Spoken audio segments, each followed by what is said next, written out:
I have started it. Thank you. So let's begin by me trying to give you a brief intro of Dr. Sampadanand Mishra ji. He is working as a professor at Rashram School of Public Leadership, Rishihud University, Sonipat. He has spoken at various conferences, seminars, and literary and religious festivals, both nationally and internationally, on Sanskrit, Indian culture, yoga, and education. In addition, Dr. Mishra, as a devotee of Sri Aurobindo and the Mother, is familiar with their writings and feels comfortable in delivering lecture on philosophy and practice of Sri Aurobindo's integral yoga. He has been to US several times for giving lectures, conducting workshops, and participating in conferences and seminars. He was one of the keynote speakers in the Waves conference that took place in Trinidad and Tobago in the year 2010. In the year 2014, Dr. Mishra was invited to Monash University, Melbourne, for giving a talk on character development and service to the humanity in a seminar on Swami Vivekananda. He is also closely associated with the members of the School of Philosophy and guides their Sanskrit teachers. Dr. Mishra worked as the associate editor of the collected works of Vashishta Kavya Kantha Ganpati Muni, published in 12 volumes. Dr. Mishra has founded and launched the first ever 24-hour Sanskrit radio called Divyavani Sanskrit Radio and is single-handedly managing the entire content since its inception in 2013.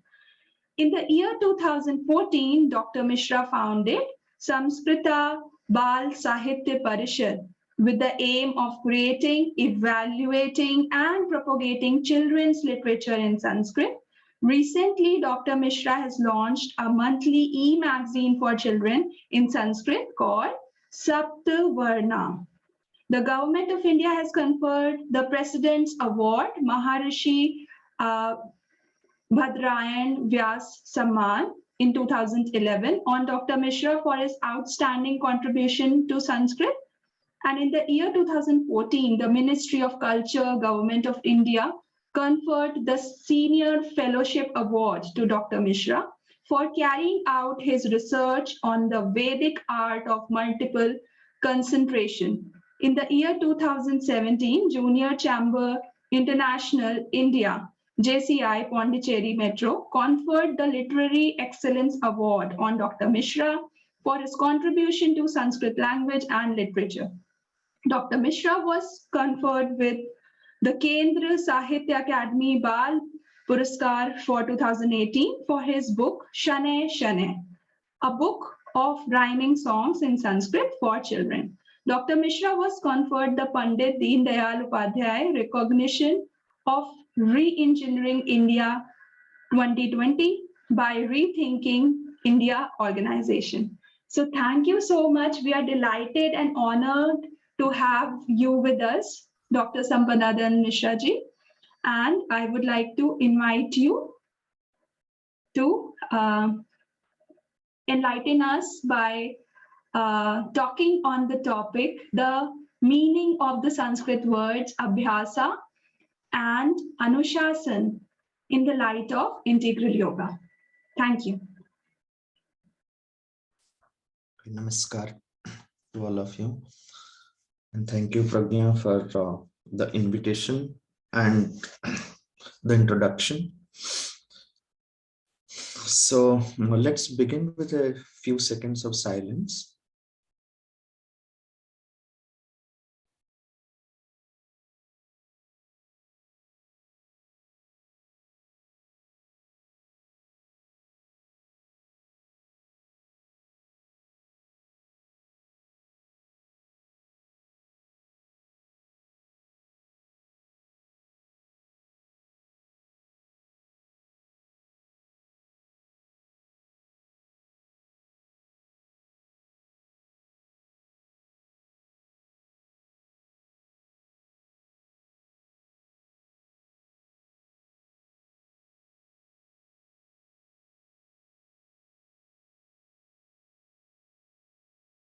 Dhanyavad.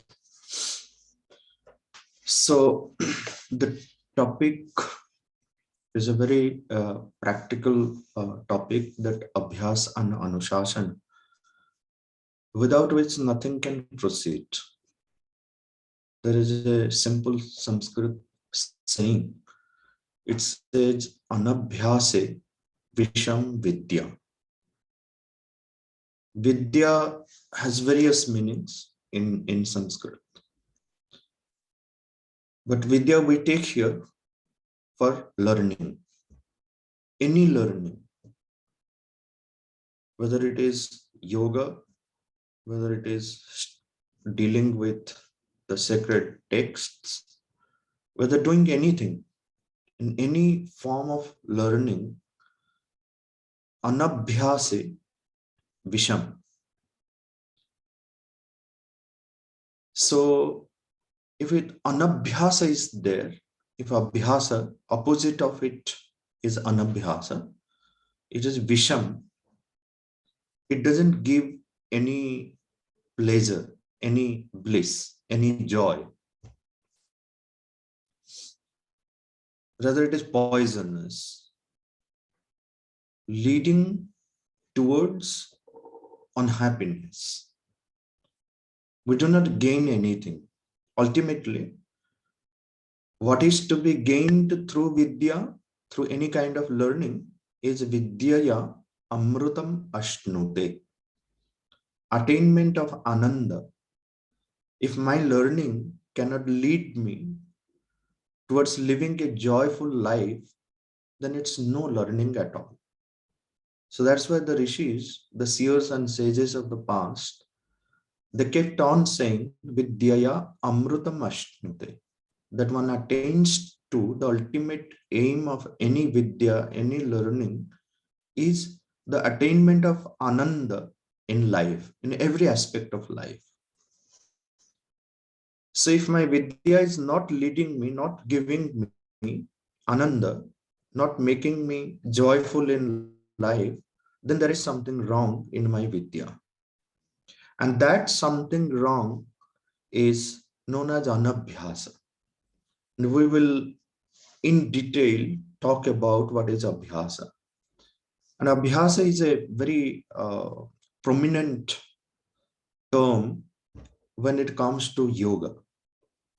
And all of you practicing yoga must have studied some of the yoga texts, Patanjali's Yoga Sutra or Hatha Yoga Pradipika or many other texts. So there are two ways to attain to all that we are learning. And Patanjali mentions that Abhyasa Vairagya Bhyam. Abhyasa also has to be connected with the Vairagya. Without Vairagya, even Abhyasa will hold nothing. One can go on doing Abhyasa, but if Vairagya is not a part of the Anushasana, then also it doesn't lead to the state of Amrutattva. And Amrutattva doesn't mean that one becomes immortal in the body, but experiencing the ever-existing Ananda in every stage of life. Anything that one does, that is Amrita. So Amrita, Ananda, Sukha, these are synonymous in the texts. So let's try to understand what is Abhyasa Vairagya Bhyam, or as the Sankhya profounder Kapila Muni says, Abhyasat Vairagya Cha. The same thing you find it repeated again in the Gita, where Krishna says to Arjuna, Abhyasena tu kaunteya vairagyena cha grishyate. Or if you turn to another text called Yoga Kalpadruma, which is a fabulous text on yoga, it's more rhythmic. Like when Patanjali is writing his yoga discipline in the sutra style, many others are writing in sloka style. Here it is a very rhythmic verses, only 25 verses, and it explains the essence of all that has been said in various yoga texts, Yoga Kalpatrama. Very rhythmic verses, very compact, crisp, yet it explains very beautifully. It uses two different terms for Abhyasa and Vairagya. It doesn't say Abhyasa, it says Avrutti, and Araga, it uses for the word Vairagya. So Abhyasa, Avrutti, Vairagya, or Araga. These are the four terminologies we will keep in mind while practicing the yoga. Every yoga practitioner must keep these words right in front of one's consciousness, Abhyasa. Now, most of the times we have this understanding that Abhyasa means like practice. So I do yoga Abhyasa. Most of the times you hear, we also say to others, I do my yoga Abhyasa morning 1 hour, evening 1 hour, or weekly 3 days. That's how we present Abhyasa, but that's not Abhyasa. This is where understanding of the words which were given to us by the seers and sages, and understanding the deeper meaning by decoding the words and the different components of it is very much necessary, because it is then we can understand the deeper meaning which will help us to implement that in our day-to-day life. That's the beauty of the Sanskrit language. Now let's look at the word Abhyasa. So Abhyasa is composed of two components. Abhi is a prefix and asa is the root sound. Now you have heard the word asa independently. Anyone? Have you heard the word asa? Like you have it in Abhyasa. Bhaiya, I like ask, like, some hope in that way, maybe. No, it is Dantyasa, dental sa, asa. Yeah, you all are familiar with it, but Ashram, is it? no, not ashram. So if you just add the sound na to it, then it becomes asanam. Okay. So asa and asanam are the same meaning. It comes from the root sound as. As means to settle, to be placed, to keep it, to make something sit or settle is asa, to place it. So asanam is called seat because you place yourself on that. So as is the root sound. And abhi has various meanings. One of the prominent meanings of abhi, the prefix which is used in the sense, is in front, abhi. Like you have heard the word abhimanyu. Abhimanyu means he who has his strength right in front of it. So you meet him, you can feel his strength because he carries that strength, carries that heroic strength, and it can be seen, it can be experienced, it can be felt right in on his face, on his body. Okay, so his presence will give that feel that he carries that heroic strength, Abhimanyu. Or sometimes it is translated and interpreted also like he who has the anger in front of him. Like anger means like he is aggressive. That's another meaning. But Manu is that heroic strength. Heroic strength is called the Manu. So when we say Abhyasa, it means like whatever we have chosen to do for our learning, that must be kept right in front of our consciousness. That becomes our priority all the times. All the times. It's not morning 1 hour or evening 1 hour. That's the wrong way of looking at Abhyasa. So when we are calling as Anushasana, the discipline, self-discipline, we'll talk about it a little later.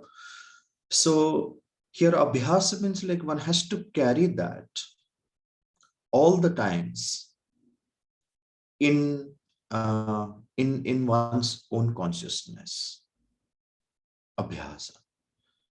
How this is very beautifully explained by Ramakrishna Paramahansa through a simple story. That story will give clarity on what is Abhyasa. Now see, Ramakrishna Paramahansa tells that, you have a beautiful pond before you, which is inaccessible. You cannot go near the pond. And the pond has water in it, but not visible because it is covered with many things. So like you have the water plants. So it is covered with that. So Ramakrishna says that if you want to see the water, because you can't reach the pond, but if you want to see the water inside the pond, what will you do? What is the way to see the water in the pond? Is it then from far off place, wherever you are standing, just take a stone or a piece of rock and then throw it in something heavy. You take and then throw. So when you throw, so whatever is covering the water will get dispersed, right? Then you see that, okay, there is water in it. You see the water.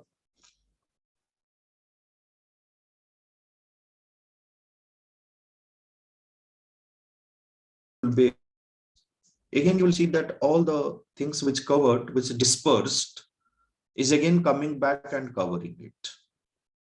If you want to see the water all the times, so Ramakrishna says, keep throwing the stones.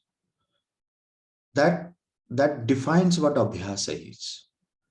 Like you cannot start something and then forget and then again start it after 2 days because you have decided that my yoga Abhyasa is 3 days a week for 1 hour.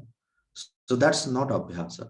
So the moment you stop throwing, again, what are the things which cloud our consciousness? Consciousness again at various levels, our physical, our mental, emotional, sensational, all the different parts of our being, they get covered by, clouded by many elements which we do not understand, which do not allow us. Then after sometimes you say that, oh, I don't know, I was doing my yoga abhyas, mantra abhyas, or this abhyas, that abhyas, but I don't know how things are going wrong with me. This clouding, covering of our consciousness, it keeps happening because somewhere we have stopped throwing the stone into it. So a constant, and I'll give you another example.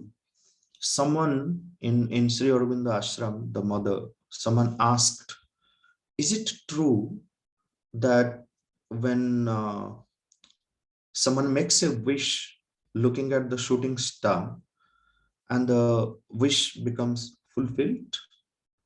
Whatever you ask, whatever you wish, it becomes true, looking at a shooting star.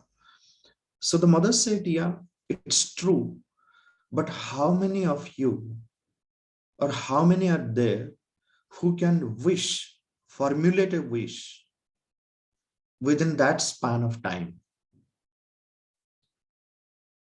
It's not possible. Only those who are carrying that in their consciousness all the times, carrying certain aspirations, certain wishes, only they can wish within that short span of time. Otherwise, by the time you formulate your wish, it's disappeared. So what she points out, that in yoga, in whatever anushasana, whatever discipline we have created for ourselves, to proceed on the path of yoga. Now, yoga, asana, pranayama, all that has been exhibited here, these are a small part of the entire yoga that we are talking about. The purpose of yogasana and pranayama is just fulfilling a little part of the greater purpose of yoga. So this also has to be understood while practicing yoga. What exactly is the greater purpose of yoga, where we can align our yogasanas, our pranayama, or anything, any kriya, or anything that we do in the name of yoga. Whatever we have adopted for as our anushasana, we can align that to the greater purpose, to the greater purpose of yoga. Once we know, we understand what is the greater purpose of yoga. So we were talking about abhyasa. Again, I'll give you another example. I gave you the example of Ramakrishna Paramahansa of keep throwing. I give you the example of the shooting star anecdote by the mother. I'll give you another example of from the Gita. When Krishna is constantly asking Arjuna that, look, if you want to have victory over all the different forces working against you, you must have first complete control over your senses, over your mind. Then Arjuna asks this question back to Krishna, saying that, look, you have been telling me that I should have control over my mind, control over my senses, which is the prime requisite for having victory over the adverse forces. But tell me, Krishna, is it really possible to have control over the senses, control over the mind? To me, Arjuna says, to me, it looks impossible. You are asking me to embark upon an impossibility. How do I do?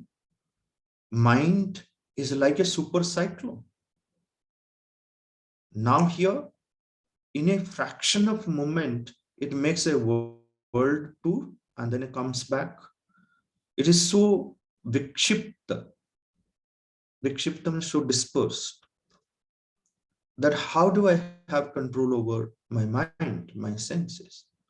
Don't ask me to uh, do this impossible task or explain me how to do it. So there Krishna says that don't say that it is an impossible task, but it is definitely difficult, but I'll show you how to do it. And there is a particular verse in the Gita which explains exactly what Ramakrishna said, keep throwing. He says, this verse says, yato yato nischarati manaschanchalamastiram tatastato niyamyetat atmanyeva vadharayat. It means like be alert. For abhyasa, this is another important thing that every yoga practitioner, everyone who has initiated himself or herself into the path of yoga, we'll talk about the greater purpose of yoga in a little while. So what he has to do, he has to be so alert, so vigilant that yato yato nischarati manas chanchalam astiram. You must know the very nature of your mind, yourself, different parts of the being. You must have the awareness about that. And see, wherever mind flees, like mind is very chanchala, it's very fickle. Mana chanchala, mana chor, even it's a thief. So that chanchalata, just give me a second.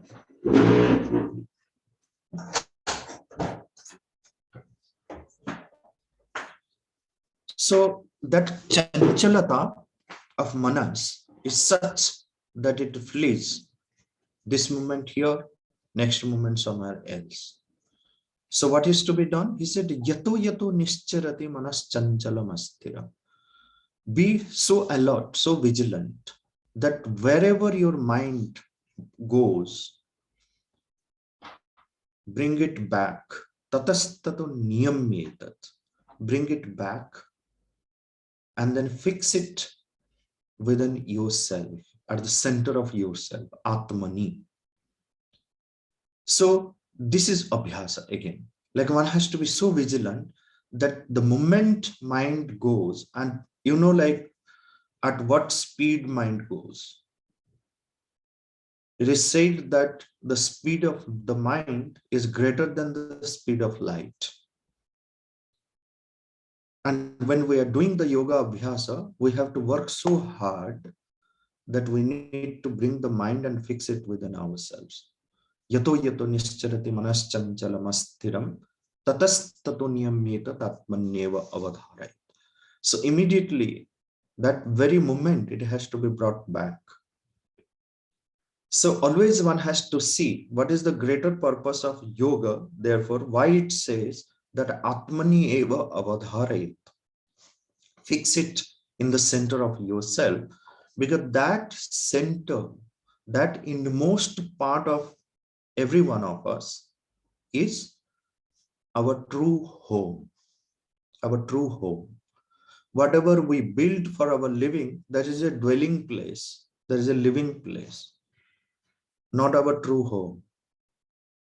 The ultimate aim of yoga, you must have read so many things about yoga. Whatever our rishis, our spiritual masters have explained it to us. But ultimately, it says that one has to live in one's own home. Yoga helps us being at home. Yoga leads us and helps us being at home. Why? Otherwise, if we are not following the anushasana, the discipline of yoga, we are just wandering outside of ourselves. We are not at home. We are not at home. I had written a very simple one-line poem in Sanskrit. So the meaning of which is that when God visits you, he must find you at home. Samayati yada prabhu bhavestvam sviya nilaye. When God visits you, he must find you at home. And if we observe ourselves, what is abhyasa? Is that awareness, that constant awareness of being at home. And if we observe in our ordinary consciousness, we will find that we are not at home. We are all the times wandering somewhere else.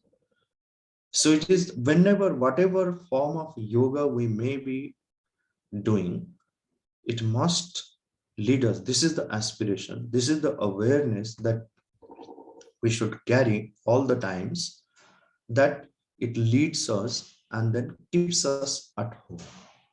Then the true ananda, true amrita can be realized, can be experienced in every aspect of life.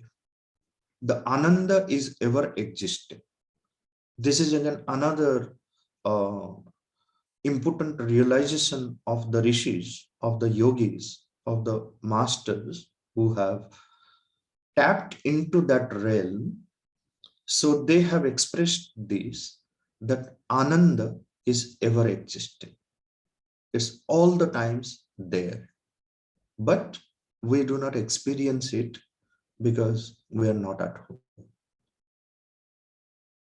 Only those who are at home, they experience the ananda. If you are outside home, there's no ananda for you. Depending upon to what degree you have educated yourself, you have trained yourself, you have put yourself in that state where you can be at home all the times. Your experience of Ananda is that much. Depending upon that degree to which one you have attained the strength to be at home. So this is the ultimate aim of yoga, that it brings us in contact with ourselves and then helps us settle within ourselves. Then one is called swastha. Then one is called swastha. We say someone who is healthy is swastha. Kya aap swasth ho? All the answers are false answers. Yes, I am fine. All answers to this question, kya aap swasth ho, they are false answers, not the right answers. Swastha means, are you at home? Are you well settled within yourselves? When Patanjali says the sthiram sukham asanam, that also means the same, but outwardly it can be interpreted as that you are in a comfortable posture. But sthiram sukham asanam means, are you well settled within yourself? Have you placed yourself within yourself in such a manner that nothing can move you, disturb you? One may be physically sitting in a good posture, but look at the emotions, the sensations, the different vital parts. Look at the mind, our thoughts. There is no sthirata. So therefore, there is another text called Atma Puja Upanishad. Very beautifully, it explains what asana means. He says, Nischala Jnanam Asana. When that Nischalata is there in every part of our being, that's called the true asana. And that alone, how to attain to that Nischalata in every part of our being, and by being in that awareness all the times, is the true Abhyasa. And that comes by the true Anushasana. Now, when we talk about Anushasana, it is to follow or discipline, not created by someone else, but created by ourselves. So you can say that my yoga teacher has told me that I have to follow this. That's again wrong. The yoga teacher must not create a program for someone and then give it to his students that you all follow this pattern. No. He must make you aware of your own swabhava and swadharma, and then must ask you that you create your own discipline, which is conducive to your own temperament, your own swabhava, your own swadharma. And for that, a greater awareness again is necessary. So what discipline will be suitable for me? It is, I can create that for myself. No one else can do that. If someone else is doing for me, then it becomes an imposition on me. And any imposition is violence. Then the true ahimsa, which is another part of the yama and the niyama, is never followed. So when we talk about Anushasana, it again demands a greater awareness and vigilance and alert, that how do we become aware of our own swabhava and swadharma, and then align everything that we do to that which we have decided we're aspiring for. That becomes the true Anushasana. I told you about Abhyasa. Therefore, the Yoga Kalpadruma uses the word avritti. Avritti means it keeps repeating in our consciousness. Avritti, constantly, all the times. It keeps repeating in our consciousness. This is the task. Then araga or vairagya also has to be a part of the abhyasa. It has to be disinterested, in the sense that in the greater purpose of yoga there is no vested interest. There is no selfish motive behind it. It always has to be a greater purpose, because when one leads oneself to be at home, he is doing a greater service, not just to himself or herself, he is doing a greater service to the whole world. Because once one knows oneself, he or she can understand the rest of the world. So Atma Jnana leads to the Jagat Jnana and the Deva Jnana. So self-knowledge, world knowledge, and God knowledge, these three together called Brahma Vidya. And every yoga shastra leads towards this Brahma Vidya. That's why at the end of the Srimad Bhagavad Gita, you will see Yoga Shastra Brahma Vidyayam. Because the Yoga Shastra aims at leading towards and these three types of knowledge: Atma Jnana, self knowledge; Jagat Jnana, world knowledge; and Brahma Jnana, Deva Jnana, the God knowledge. So, for this, the Vairagya again plays an important role, because Abhyasa and Vairagya becomes the two wings of yoga. Two wings of yoga. If you visualize yoga as a bird, so the two wings are Abhyasa and Vairagya. What is Vairagya? Most of the times we translate it as what do you call detachment. Sometimes the word is translated as disgust also. But Vairagya is very well defined in the Gita, which says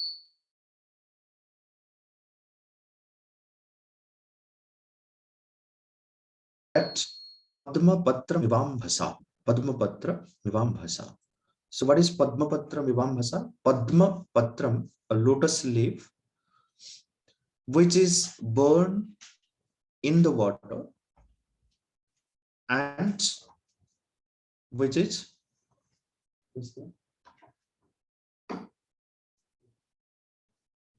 the lotus leaf, sorry, the lotus leaf is burned in the water. It is there. Its life cannot be imagined without water. All the times it is there in the water, but untouched by the water. If you put some water on the lotus leaf, it just rolls down. It doesn't cling to the leaf. So he said that is the way we have to be in the world, because we cannot escape. The leaf cannot have its own life and sustenance without the water, but it is untouched by the water. This is again the important part of the Abhyasa, that one has to be in the world, go through all the different experiences of the world, but untouched, undisturbed by anything external to oneself.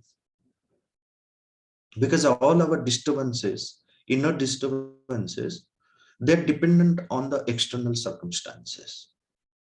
So we are so much living outside of ourselves that we are completely dependent on anything external to us.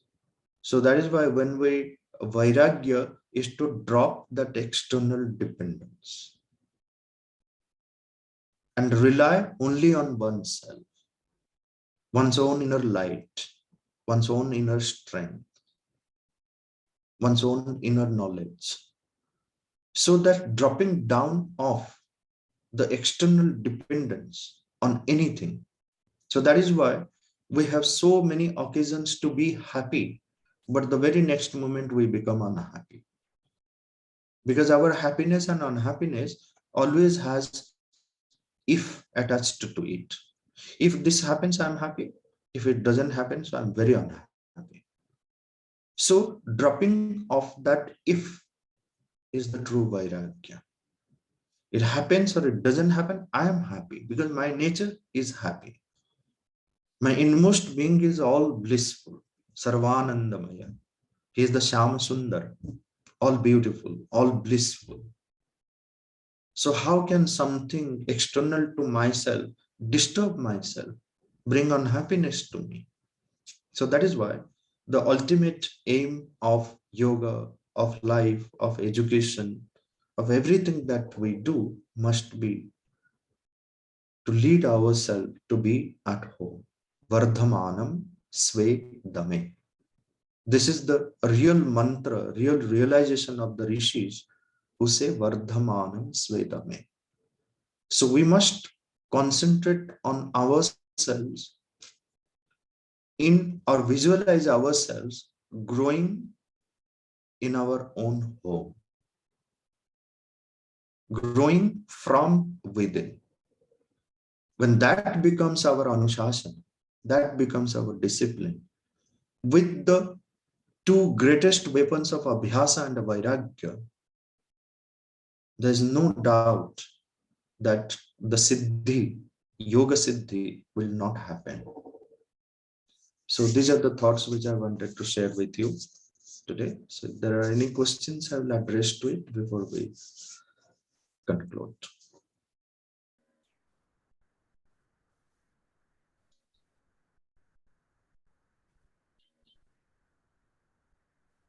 So thankful, Sampadananji.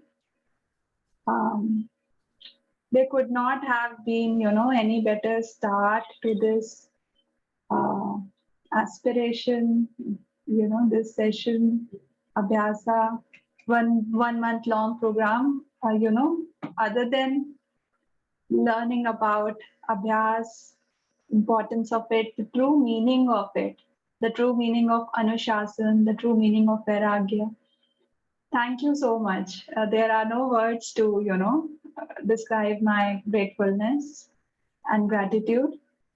And I will invite all Abhyasa participants and some other participants also who are coming from Poonam Lab. Go ahead and, freely, very openly, just like, with your, innocence of that not knowing, ask your questions. You can be very friendly with Sampananand Mishra ji. You can call him Bhaiya. You can just go ahead and bring in your questions. I see Abhi really, stretching her eyebrows and smiling. And she did put few questions yesterday in her sharing on WhatsApp group. So go ahead.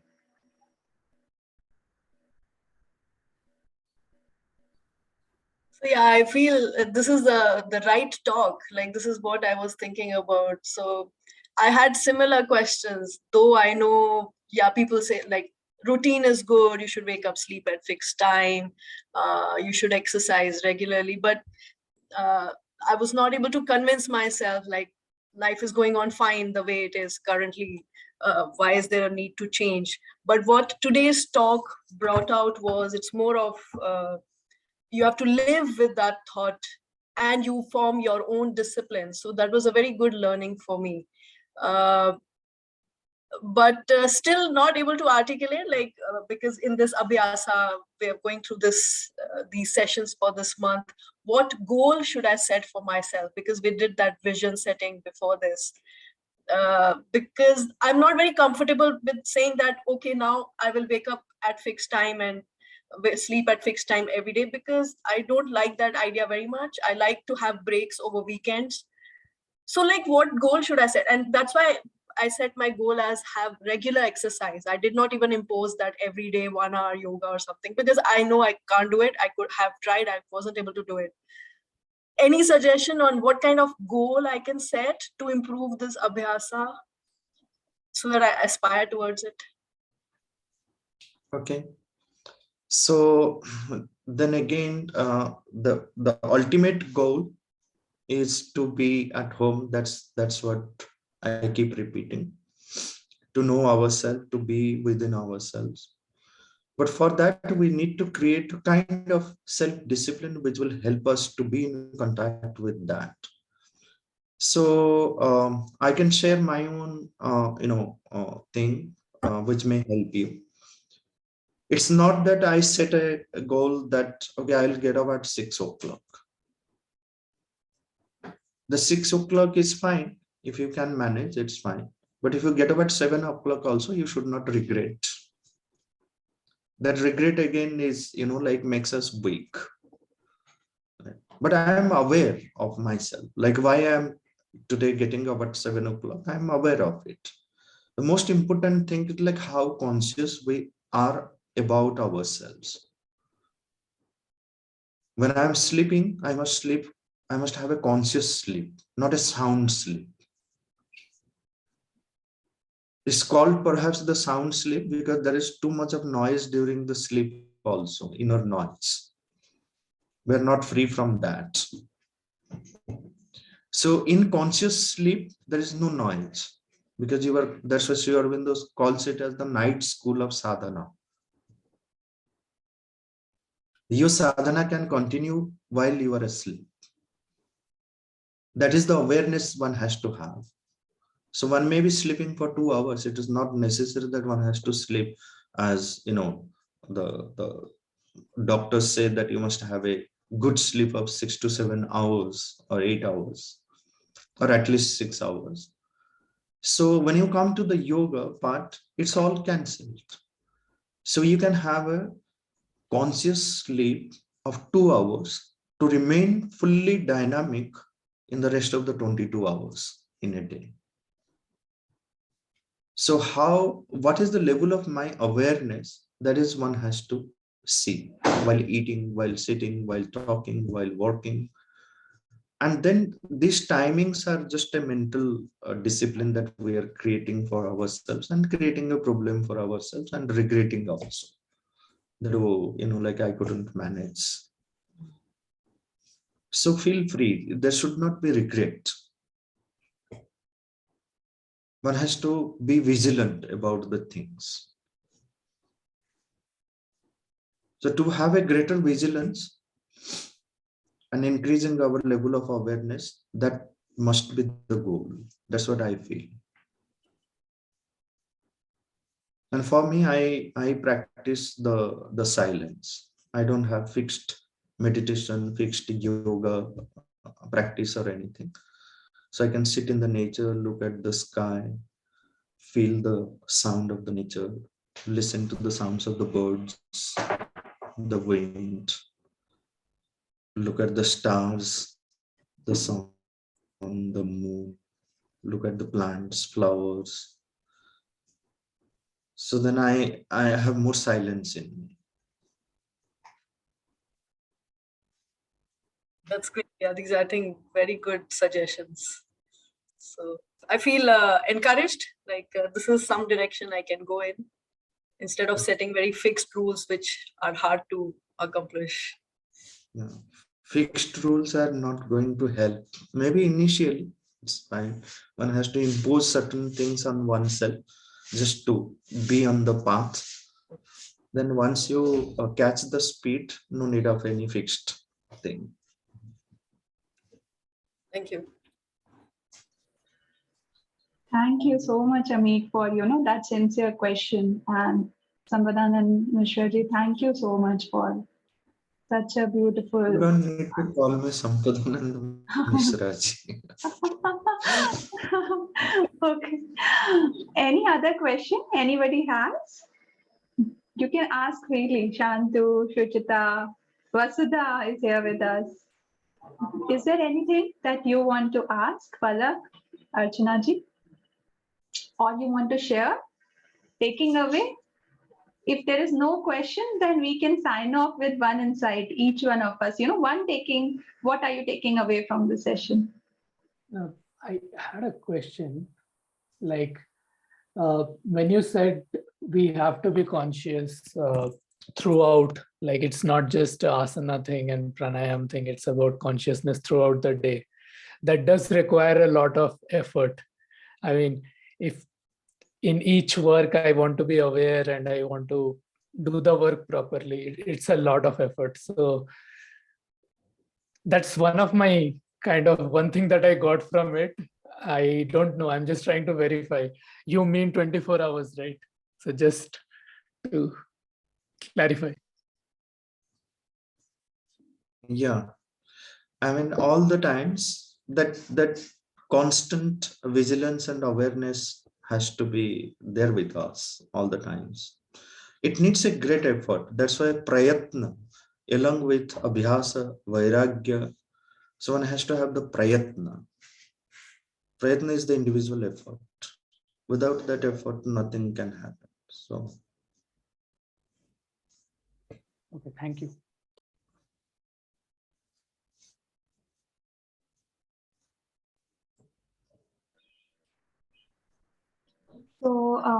So Vasudha, any takeaway or any insight question? And then we will tag each other, and with that we close the session. Yeah. So, it was very enriching experience, and the two takeaways that I really love this when they say any position is violence. So that is something that is sticking to me as a parent, also as for myself. The regret, you always fix up that mental timelines, and then you're for your kids also and for yourself also, and you're like tuck tuck tuck, and then you're guilty, and then regret that comes up. So one takeaway this, and the second is Abhimanyu, that kind of the focus, that strength that want to focus on, that should be always on the forefront. So I think that's very, very beautiful, and I've written it down, and will I think we'll be able to work on that. Thank you so much, Shantu, for the I'll nominate him. Give me 1 second. I'm removing the spotlights. Sorry. All right, so all of us are now equally in the spotlight. So my takeaway is like this Abhyasa is not a 7 to 8 thing that I had signed up for. It's a 24-hour thing, but it also gives me a peace and joy that I don't have to fragment things or bucket out things. It's just life. Like, so any intention that I am carrying forward, and my intention was to become the work, essentially. The sleeping time and the waking time are a tool to do that. So yeah, so I'm very happy. This answers some of my questions. Yeah, thank you. Thank you, Saj. I will tag Tanya.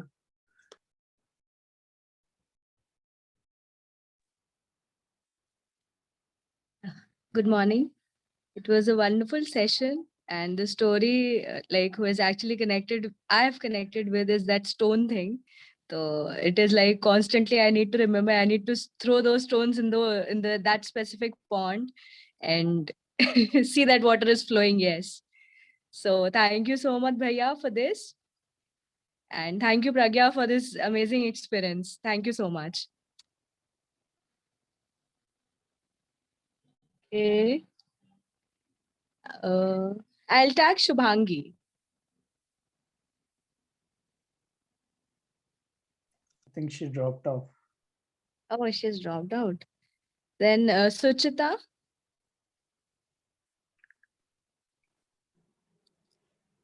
Thank you, Tanya. So one of the key takeaways is a reminder.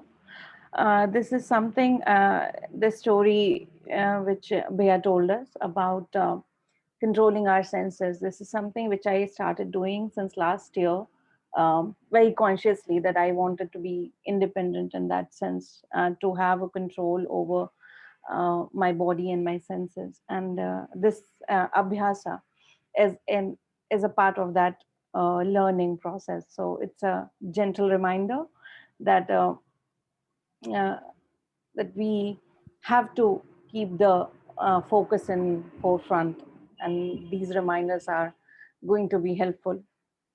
So yeah, that's my key takeaway.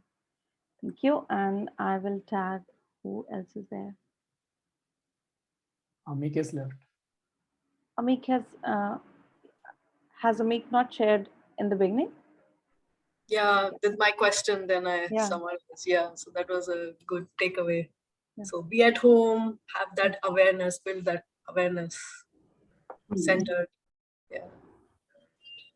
Yeah, thank you all of you for joining and contributing, sharing, bringing in all the aspects, different energy, different questions, and different smaller bits of your own individual aspirations, and how we build all of that together, how we bring all of that together into this collective aspiration. and being centered in that home. That is like, I think the simplest and the most beautiful definition of yoga that, now we have as our aspiration. That is what we did today as the activity, where that we were setting out the aspiration for, for the whole month. So I think this is the aspiration for whole life. And how quickly, or not even a matter of how quickly we arrive there, but how consciously we are at every moment of at least that aspiration. That would be beautiful. And that is what will be my takeaway point also. That how quickly I bounce back or re-enter that space, without any regrets or without beating myself up for it or being too structured about it. So thank you for that insight.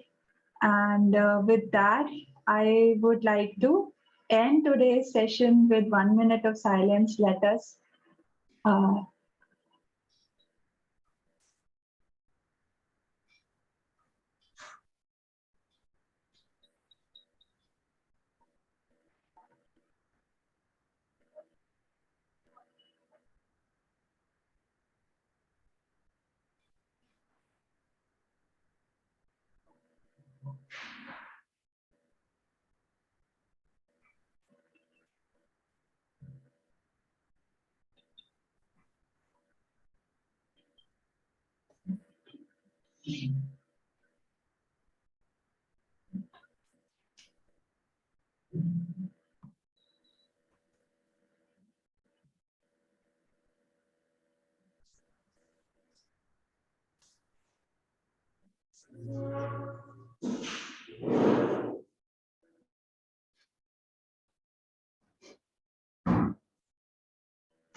So thank you so much. And Shubhangi, you dropped out. If you still had something to share or, to ask, you can still do it in the group. And if there is any specific question, I'll definitely share it with Bhaiya and we get, the answer of it for you. So thank you so much. Thank you so much, Bhaiya. Thank you. Bye. So we'll end the session. Thank you all. You're ending the session.